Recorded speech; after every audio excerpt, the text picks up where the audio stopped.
is your host, Cain Stevens.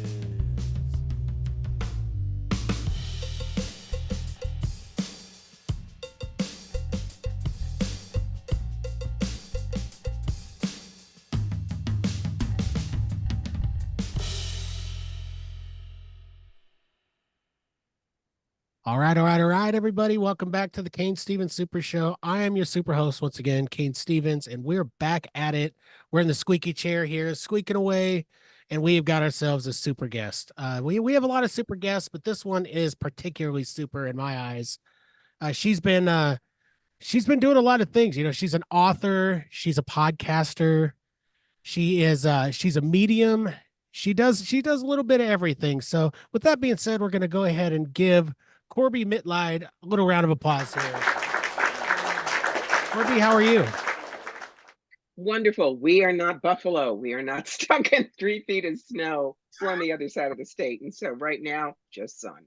We are Buffalo here. You know, we're basically stuck in 3 feet of snow here in Nebraska. So you know, it's good times. I hate the winter. I wish I was about anywhere else, but this is where I am now. So Yes, you are corn flavored buffalo. That's what you are. very corn flavored, yes. So I'd like, you know, for my listeners, basically I used to do the Cain Stevens Paranormal Super Show. I used to talk a Mhm. lot to strange guests. I'm a strange guy. I'm not saying you're strange.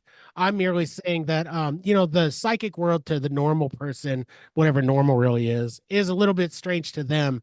Could you Mhm. explain to me a little bit more? I know you've been in this kind of a long time. When did you know that you had some of these abilities? Yeah, I've been in it since, as I say, since Moses was in diapers. When I was 9, I read a book called The Witch Family by Eleanor Estes, kids book, but I thought, wow, there's magic in the world. I want to go find it. Fast forward to 1973 when I was a senior in high school. That was the year Live and Let Die came out with Jane Seymour, the card reader. And Spencer Gifts had the James Bond 007 Tower Deck, and I bought it because we were all hippies then. You had your elephant bell bottoms and your fringed David Crosby jacket and your deck. So 5 years later, everybody else had moved on to roller skates and disco balls. But I loved the cards. I loved the stories they told. So for 20 years, I read for friends, making sure that I could keep the message clear and keep my ego out of the way. All of a sudden, in the early 90s, I could do hands on healing, talk to dead people. That's when the universe handed me my draft notice and said, hello, you're working for us. Since then, I did it part time until 9/11, when I watched the towers burn. And I turned to my husband and I said, I need to do this work full time. People need to know there are other answers out there. He said, I believe in you, go do it. Since then, it's been 6 days a week, 14 hours a day. I read about 1,000 people a year, and I get to get up in the morning. I don't have to get up in the morning. That's the biggest thing. You know, it's fascinating to me, you know, you who can talk to the dead and you can kind of channel into that. I've talked to other mediums before and everybody's process is a little different, but it all kind of swings back to the same principles. I always try to ask them and I'll ask you the same. Can you turn it off? Can you go to a grocery store and people are walking around and they're loving? Oh, baby, you gotta. Yeah. I mean, the deal I have with my guides is I have an open sign and a closed sign. Hmm. And the only times that it's open is if we sit down. There's an energy exchange. I get paid. There's a barter. You bring me a chicken, or it's pro bono and it's my gift to you. There's going to be something on my podcast in about 2, 3 weeks called Drive-By Psychic Shootings. That's the problem. People see Teresa Caputo in the Wegmans, and somebody is feeling up a cantaloupe, and she walks up and she says, excuse me, your Aunt Doris says you have a bald tire in the back, and if you don't get it fixed in a week, you're going to die. Sorry, telling you now, and walks away. No, no, no, no, no.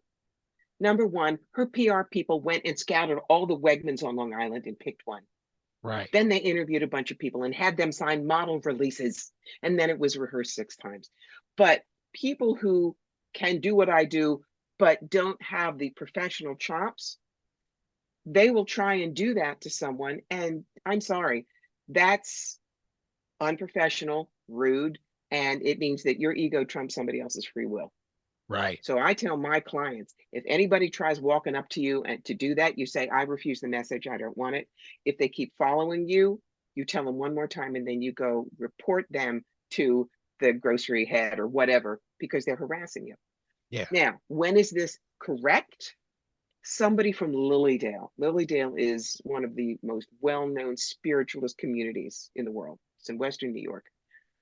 Somebody from there, one of their certified mediums, might come up to you in Wegmans and say, excuse me, but my name is Reverend Shirley, and I am part of the Lilydale spiritual community. I believe I may have a message for you. May I come to you? May I come to you is the magic phrase. If you say yes, they'll deliver the message. But if you say no, they will nod and they will walk away, assuming that spirit will get it to you through another avenue.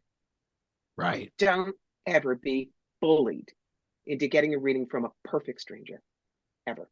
Well, and it can terrify people, right? Especially people who are Yes. non-believers. You come up to them and you say, "Hey, your grandma's here." You know, you're tugging at them, and she's saying, "If you don't do this, you're going to die in a week." I mean, that would be Mhm. terrifying. I would probably pee my pants if somebody said that.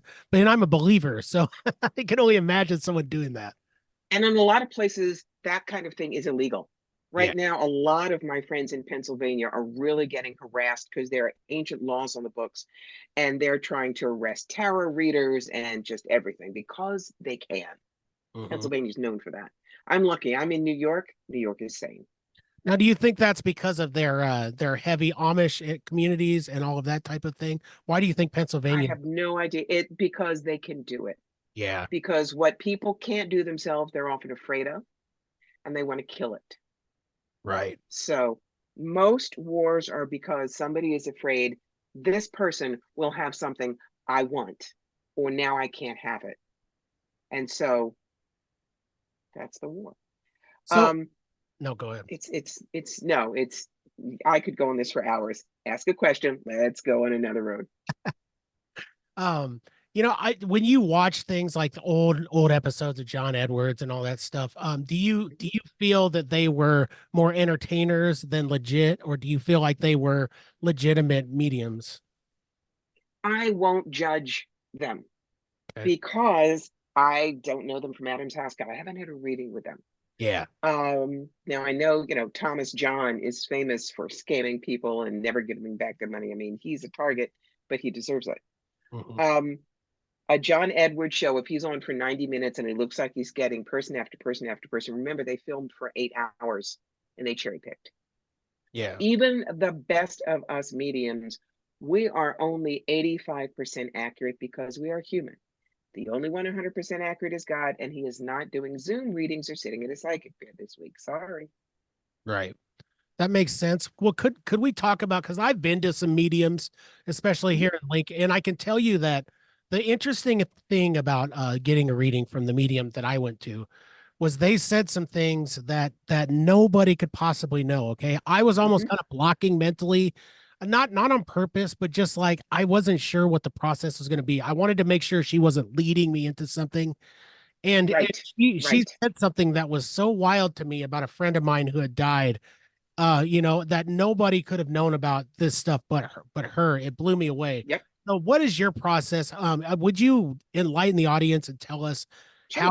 how you see this stuff, how the messages come to you? Okay. I'm a little weird, a little different because, well, my guides are my guides. I don't fish. Just who's around me? Oh, I see a woman in a flower dress. She's handing you a rose. It's your grandmother. I'm sorry. Can I vomit now? No. I work to get their dog tags. For instance, my father, Jerome Richard Dorkin, who died in 2001 at the age of 80. I asked for the relationship, the full name, the year they died, and how old they were, which tells me nothing.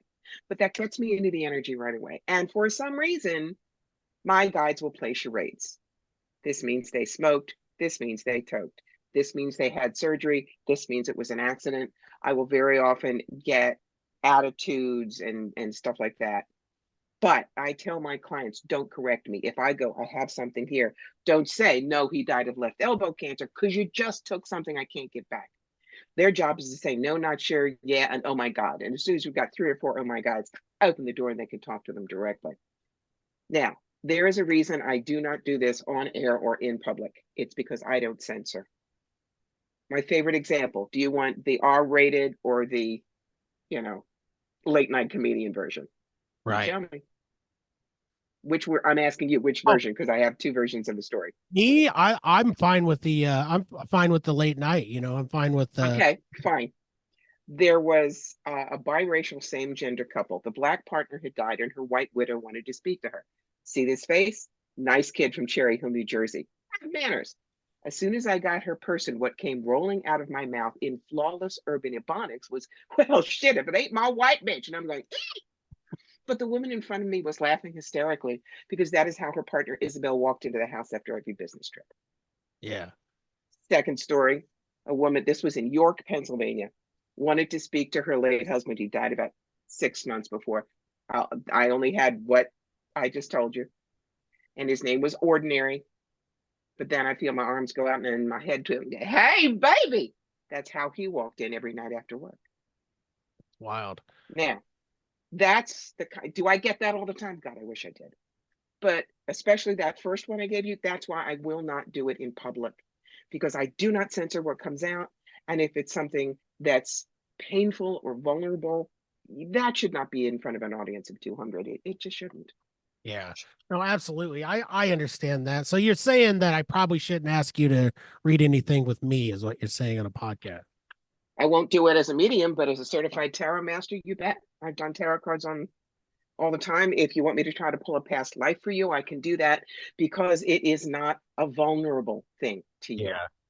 I mean, See that? I hate to put you on the spot. I would love to do the past life thing because it Sure. fascinates me the most.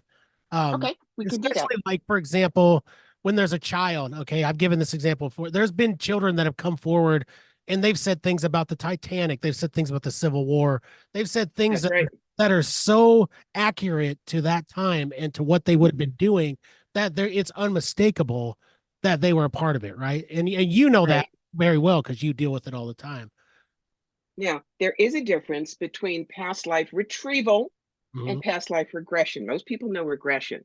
That is where you are hypnotized and you're the one that goes wandering around in the Akashic. Yeah. Uh, must only be done by a certified hypnotherapist, past life regressionist, which I'm not. What I do is retrieval. You give me a phobia, an obsession, a person, a place, and the situation that is bugging you. And I'm the one who goes up to the Akashic, pulls down the book, and says, read chapter two. Two examples. Woman came to me and said, I don't know what to do about my son. He's 29. He won't make any decisions without my input. He won't live more than a mile from me. This is not normal. What's going on? 30 seconds. I said, okay, I'm seeing Utah Beach 44 said this is D-Day. Your son is on the beach. He's a soldier. He's got a lot of shrapnel in his leg and he's bleeding out. You're his commanding officer. And you scramble over the dune. You pull him to safety. You take some shrapnel too, but you both live. And I opened my eyes and she says, can you see my rank? I said, yeah, you were a sergeant. She goes, he's called me Sarge since he was 3 years old and we never knew where that came from. Oh, Number two, woman from out in your neck of the woods. Family had no relation to the Civil War at all, but was fascinated by the Underground Railroad. And so I said, okay, I'm seeing a whitewashed room, low ceiling. There are two tall gentlemen, one in military uniform, one not. They're standing by a rickety iron bed. Their heads are bent because they're too tall for the room. You are kneeling by the bed. Dress looks about 1862 or three. It's dark gray. It's got black soutache around the peplum, the sleeves, the hem. There is an old wizened black woman in the bed and she's dying and all of you are grieving because you had managed to get her out of a Mississippi plantation and she was almost to the end of the railroad but she wasn't going to make it. And I opened my eyes and this woman is crying and has said, I've had that exact dream for 20 years. I couldn't understand why. can Is it always like that? No, I wish it were. I ask you about dreams? Because I want to preface this. Do you know a lot about dreams, obviously, and what they mean? I know some. I know Okay. some. So Have to. I yesterday, for example, and it's strange that just happened to be the case. I had a dream about a friend of mine from high school. It was his Mhm, dad, and I'd only met his dad maybe twice in mhm, our life. Okay, he was a former pastor, and he was in a certain suit. And it was really strange because he came to my dream and I was getting ready to go. I do paranormal investigation. I was getting ready to Mm-hmm. go do a ghost hunt and he came to me in this dream and he kept wanting to be a part of it without saying he wanted to be a part of it. Okay. So Mm-hmm. I wake up, I find it to be a little bit weird. I fall back asleep and his son appears and the dad disappears. Well, when I wake up, I start thinking about it and it just started to bother me. It was like, why would this guy be in my dreams? I've met him twice. I saw him once at a football game and once in his natural environment, whatever. I looked at some pictures of him through the sun, and this was the exact guy that I saw in the suit, in everything. I'd never seen these pictures before. I've never looked him up on, and it was just so wild to me. How is that even possible? And why would you even fast it to know just a little part of why he would come to my dream? Well, if he was pastor, it could be that the paranormal investigation you're doing, maybe there was a violent death, Hmm. someone who is what I call in the gray spaces, hasn't made it over to the other side. Yeah. Okay. Now, I don't know if your friend and the pastor lived anywhere near where you're going to do the investigation. Did they? No, they did not. Okay, so there's no actual this world connection. I think it's that. I think it's that. You think they're trying to tell me something about that particular investigation that maybe somebody hasn't crossed over or maybe somebody needs help? Mhm. I do. I think it's completely benevolent. Yeah. It was just They weren't saying you shouldn't be doing this. They're saying, can I help? yeah. I was just floored by it because like in the dream, I for some reason I knew it was his dad, but I Mm-hmm. have not seen a picture of his dad or even seen his dad's face in years, since I was in high school, 20 some years, right? Mm-hmm. And Mm-hmm. then I look at this picture and it was the exact man. I mean, it was his face, it was the way his hair was fixed in these pictures. It was the type of suits he was wearing. It was the guy. I mean, no doubt about it in my mind. So I mean, that's very interesting to me. Thank you for letting me share the dream and you kind of giving your analysis on it. I appreciate Sure. that. Sure. So yeah, I mean, like I said, I don't want to bombard you with any of that type of stuff. I probably should have checked with you before the show to see if you're cool with it. But if you're willing to do anything of those natures with me, such as past life or anything like that, I think that it would really help the listeners to Okay. understand more of what you guys do.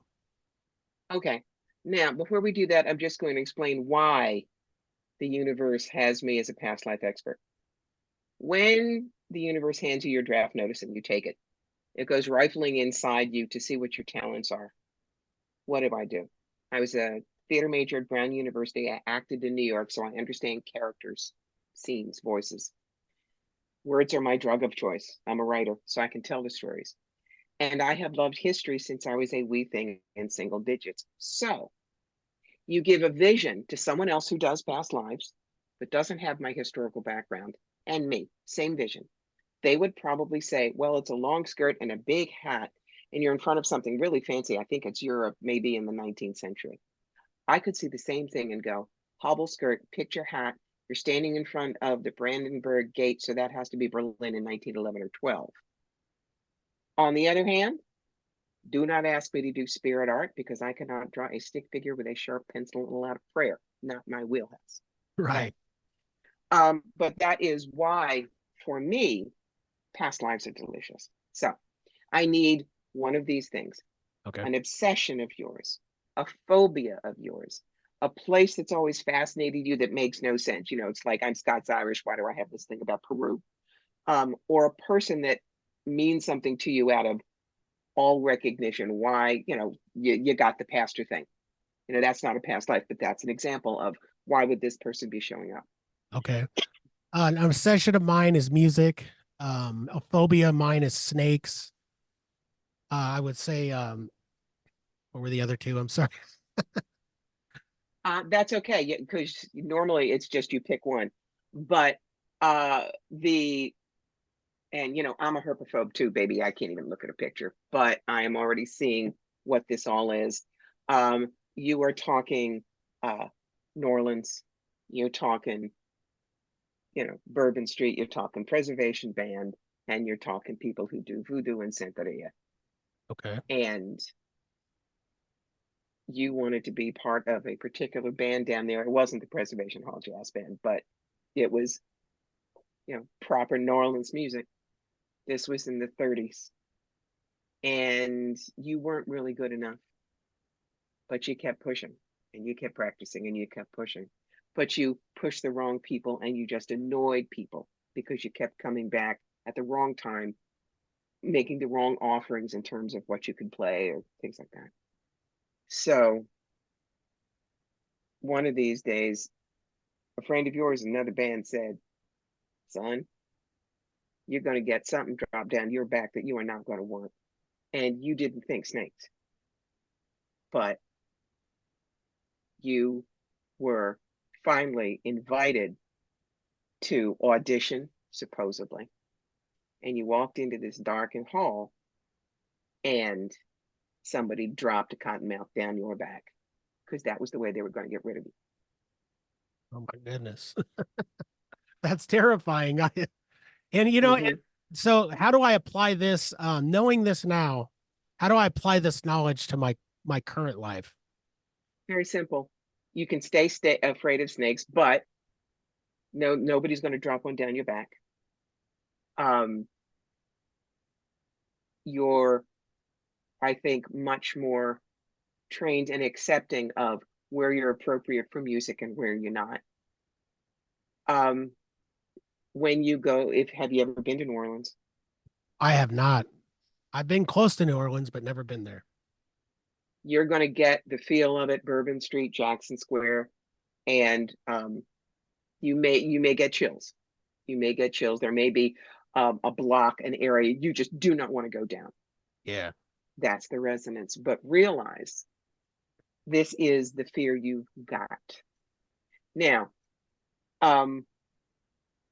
what we can do is we can understand this is how we make decisions in this lifetime.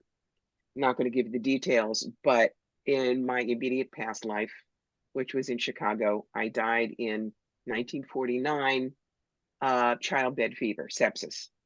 It was a miscarriage. I was in a Catholic hospital where the nurses were nuns. They found out the kid was illegitimate, so they left me to die in filth and agony because they figured that was God's judgment on me. Well, I knew when I was 13, before all of this started happening, that I did not want children, that a child was a 9-month parasite that would kill the mother. I mean, and there was nothing in this life that ever said anything like that to me. Absolutely. But I'm 69 now and I stuck with it. I have never wanted children. I was born without the mommy gene. I'm a terrific aunt, mind you. But because of the horror of being pregnant and dying that way, my higher self, my soul decided we're going to heal that fear this time by not having kids at all. Yeah. So you applied it in your life for Mm-hmm. how you felt it was going to. I mean, I don't see myself grabbing a snake anytime soon. I like No, when I'm no, playing, I run from gardener snakes. You know what I mean? Like when I see them, I literally scream out loud. And I'm a big guy. I've been able to handle myself throughout life, but the snake scares me to death. Cain, I'll tell you a story. We live upstate New York in the middle of hayfields, Yeah. surrounded by mountains. In April, I was walking out to one part of our yard to talk to my husband, and he goes, honey, turn around, walk in the house. And I did because I knew, and it was like maybe this long, and it was a little garter snake. I even nicknamed it Slim, Yeah. but I never went to that area until it was cold like it is now. That was Slim. This Yeah. is me. So I so totally get where you're coming from. But you see, past lives are not important unless they can heal something now. Yeah.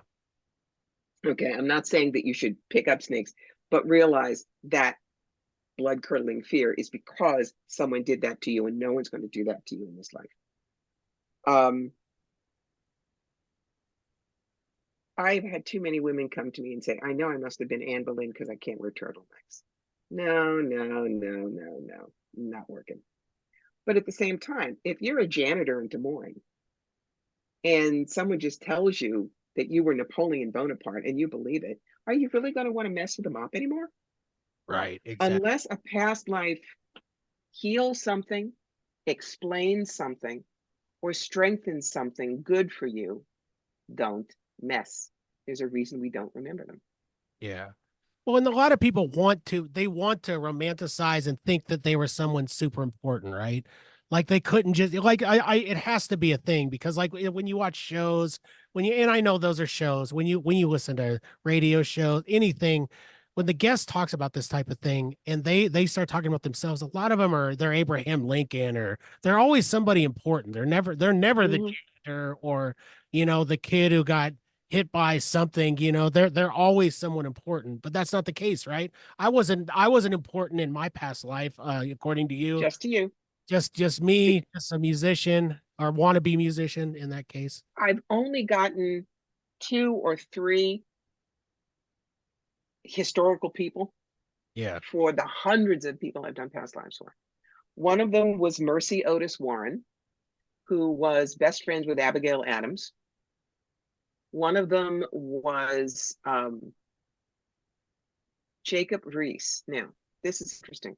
I had a client who was a very good photographer in Canada, but all of a sudden, all she wanted to do was black and white. She didn't understand why, and it was people's faces. Why? And I said, I'm getting Jacob Reese. And she looked him up. And he was a very famous photographer at the turn of the 20th century. His black and white photographs of the dwellers in tenements in New York City are legendary, world famous. So if she was Jacob Reese, which I think she was, that's where this came from. And her picture started to bloom. And now she's extremely well known in Canada. She doesn't tell people who she was a couple of lives ago, but that talent has come through. And the third one was a woman who is a journalist now. And I found that she was Nellie Bly, who was an investigative journalist the end of the 19th, early 20th century. Now, I had never seen my client, but you put her headshot next to Nellie Bly, and they could be twins. Wow, that's very interesting. Yeah. That's pretty what what's interesting about what you told me is I actually do have my real last name. I do have, I Stevens is a stage name, I mean, I've been a musician for a long Mm-hmm. time. My real last name is hard to spell. It's a German name, German French type deal. And Mm-hmm. there's politicians down there with my last down in the New Orleans area. So Mm-hmm. I wonder if there is a tie to all that. You get what I'm saying? Like I wonder if that had anything to do with who I was or why I have family members down there now or possible, Who people. knows? But the fact that I had no idea of that and I saw New Orleans, Yeah. that's a hit. It That's a hit. absolutely is. Well, I really do appreciate you doing that for me. I do want to apologize for kind of bombarding you and asking you. You just seemed as you're talking to be kind of open. Cain, do you think you're the first one that's ever done that? No, darling, you're not. It's all right. Well, you're a wonderful guest, and you're appeasing me and the audience, and I truly do appreciate it. But one thing interesting also about what you were saying was the music thing. I'm a musician Mhm. now. I apply some of what I'm learning now to my musical trade because I've tried really hard. I'm not a virtuoso on guitar, but I play pretty good. I Mhm. may try too hard. I've been a singer for a long time. Should I take that as a message or should I just continue doing what I'm doing now? If you love music and it's come through a couple of lives, cool.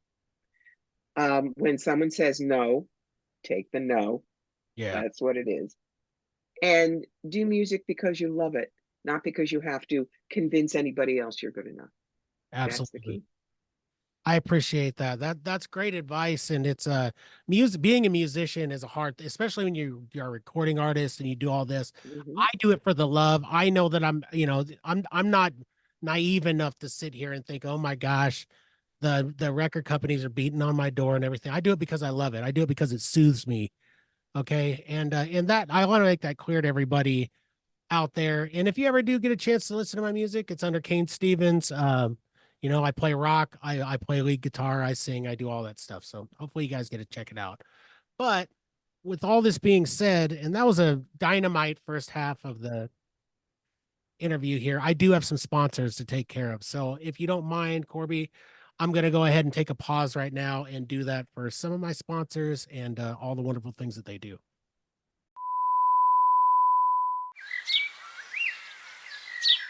Hey there, grooming gurus. We've got something wild for you today.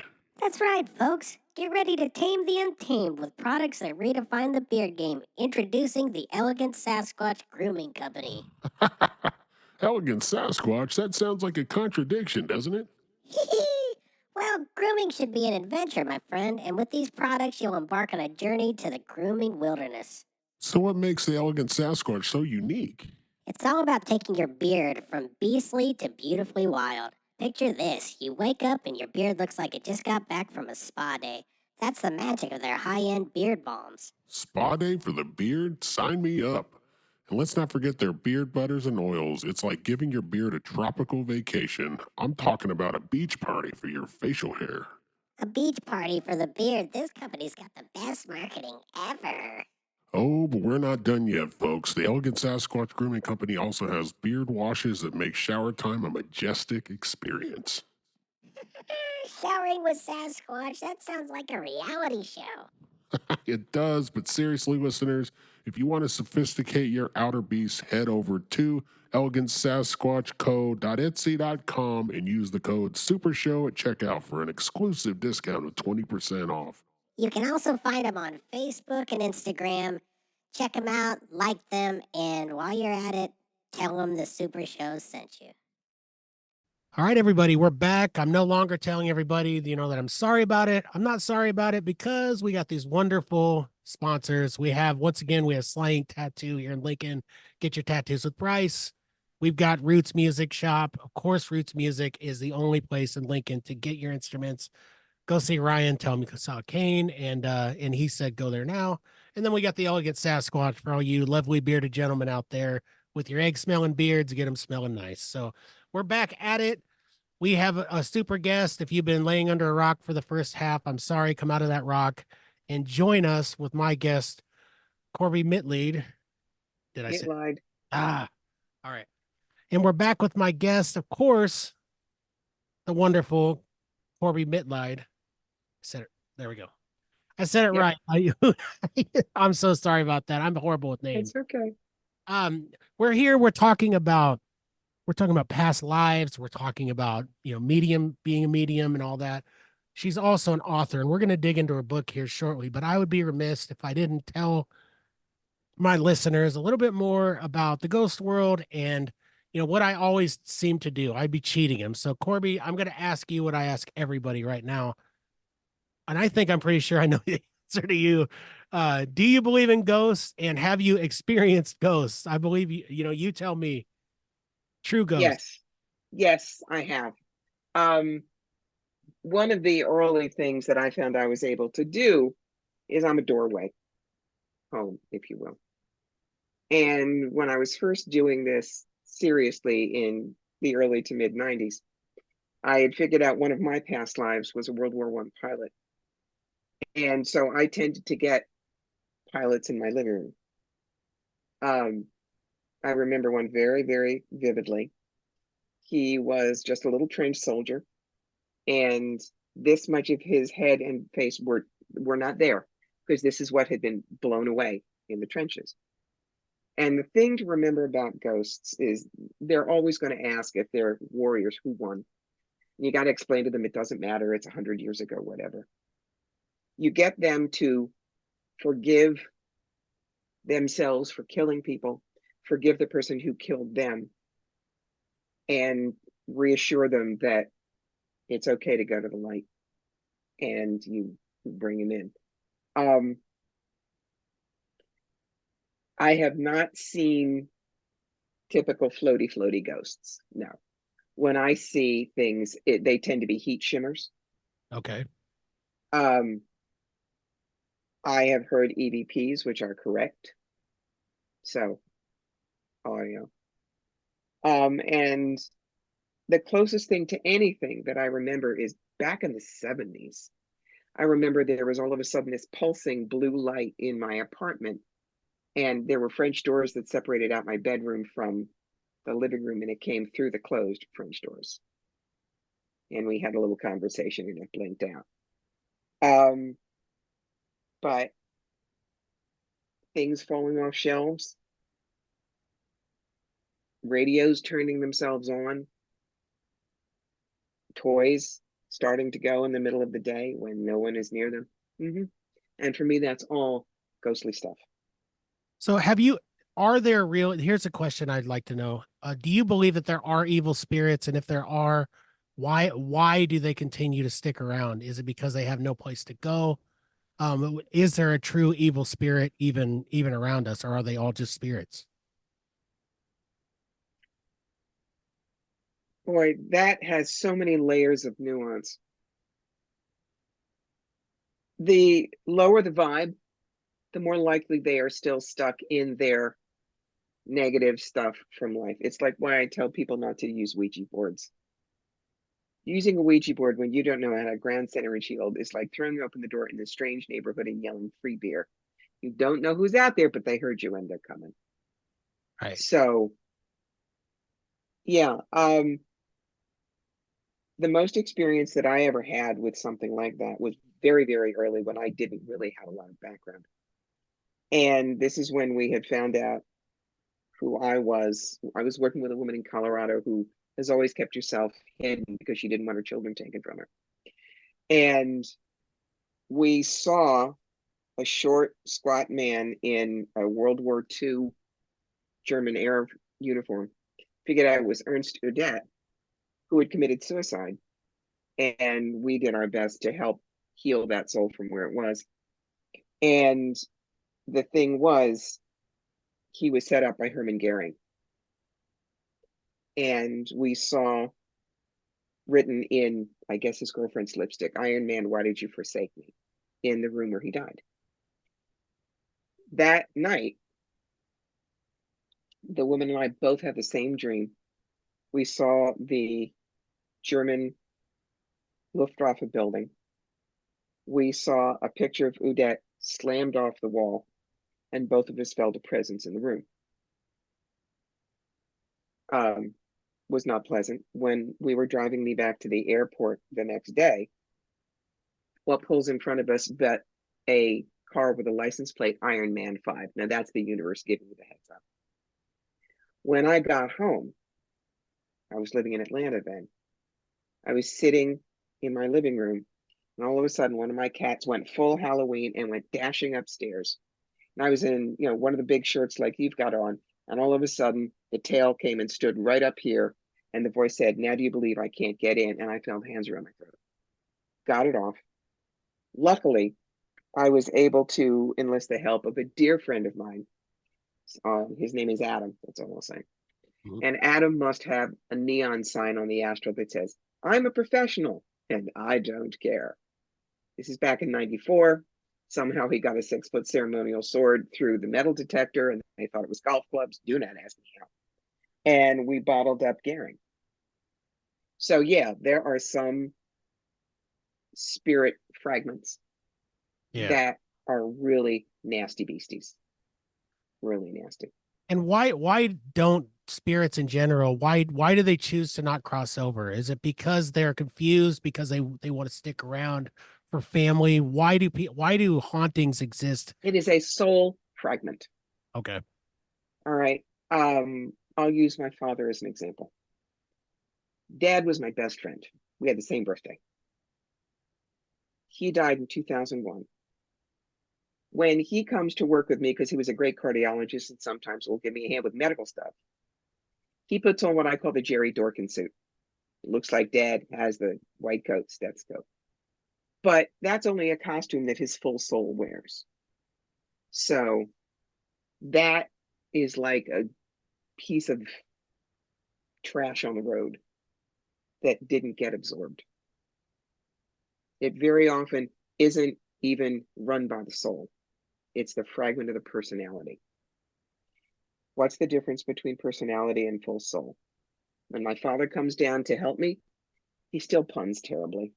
He still has his medical genius, his compassion, his incisiveness. What is no longer part of the package that's been dissipated? His depression, his anxiety, and his hypochondria. Wow. That's the kind of thing that gets stuck down here if a soul fragment gets stuck. Yeah. That's not stuck. Well, the reason I ask is, the investigation I was talking about, I just did an investigation in a house. This is our second time. There's a lot of things going on in this house. Movement of things that shouldn't be moving at those times, instruments going off, a lot of messages coming through in different ways. Things saying things such as kill you, all this type of stuff. And it makes you wonder, like, is it just a bunch of mumbo jumbo, so to speak? Is it a bunch of garbage? Or is it Think something? about it. Are you surprised that your friend's dad, the pastor, wants to come with you when you're investigating something that nasty? I'm not No. surprised. It's kind of like my parents always telling me, they've always told me if you allow yourself to be a part of that stuff, you open yourself to that. Do you think there's anything to what they're saying? You better know how to ground, center, and shield, buddy. Tell you that much right now.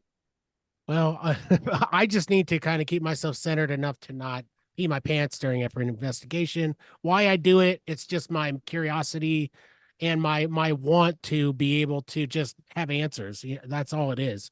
I don't, I want to further help, when we investigate the field of it. I think that it's laughed at. I think that it's mocked, and I find that to be ridiculous. I think that it should be an accredited science, like anything else. But for now, it's laughed at, and we're all tinfoil hat people still to this day. So it's just something that I'm very passionate about. Still, learning how to shield yourself from those energies, as they say, couldn't hurt. Yeah, absolutely. Won't keep you from doing your work, but it'll keep anything from attaching. Yeah.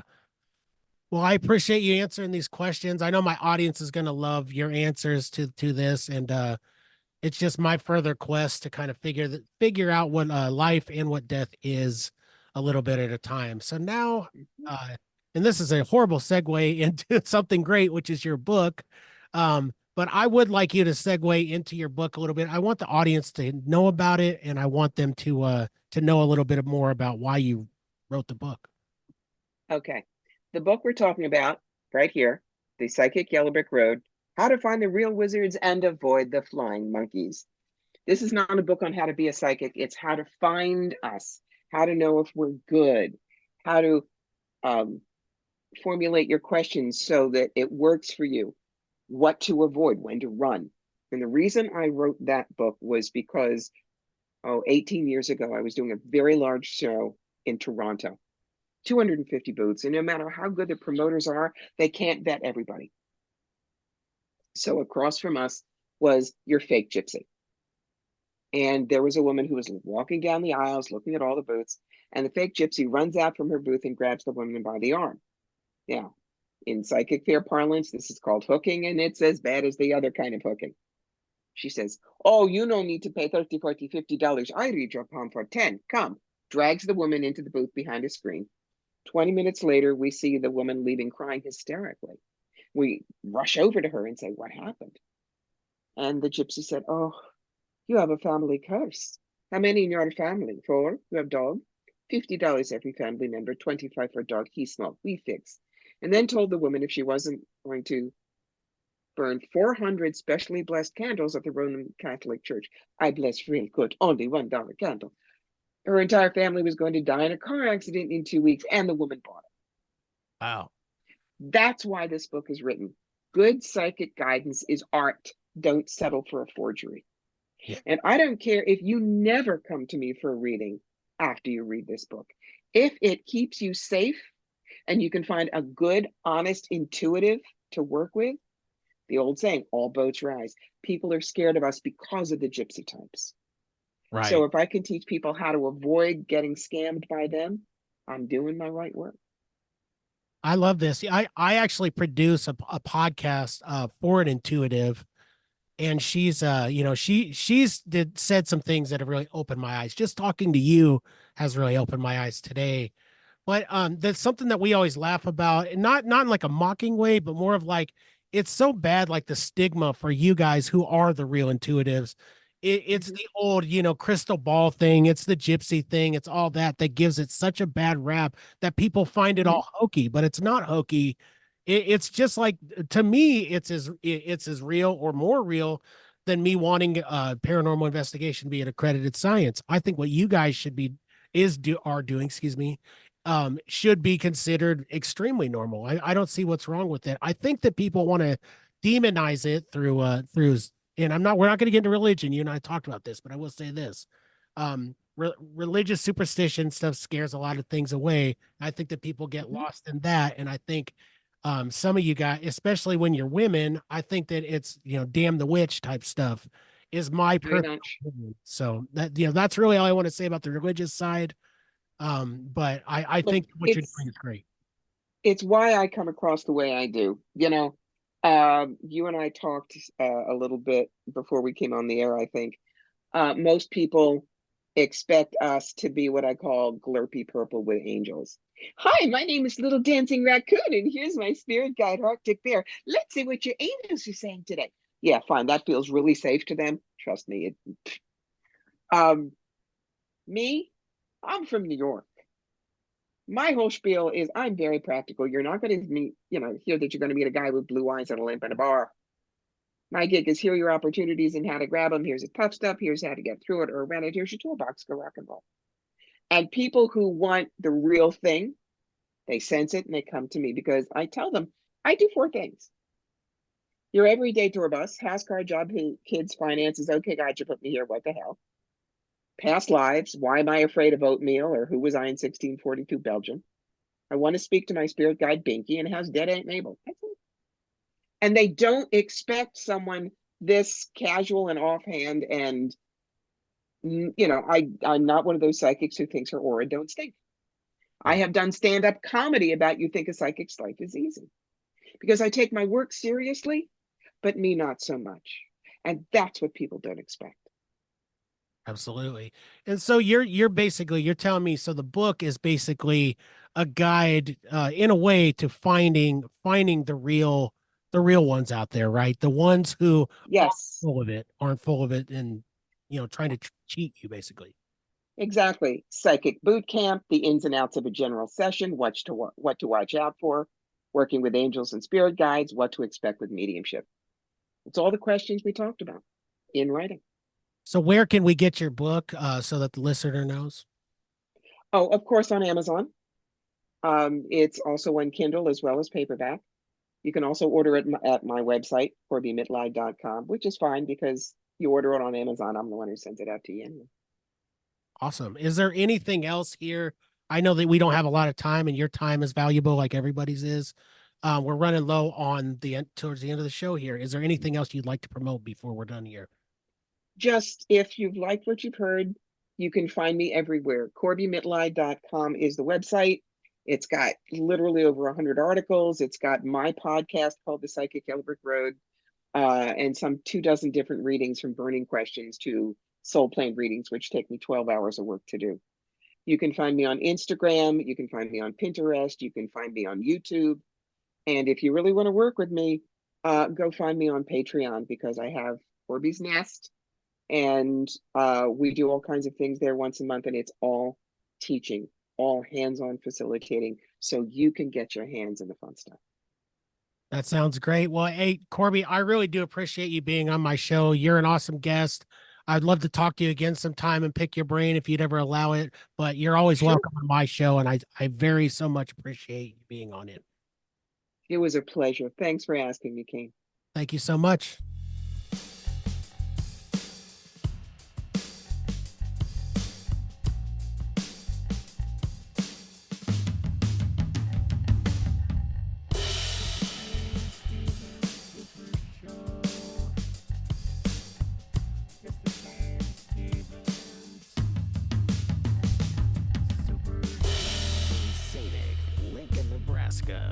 Here is your host,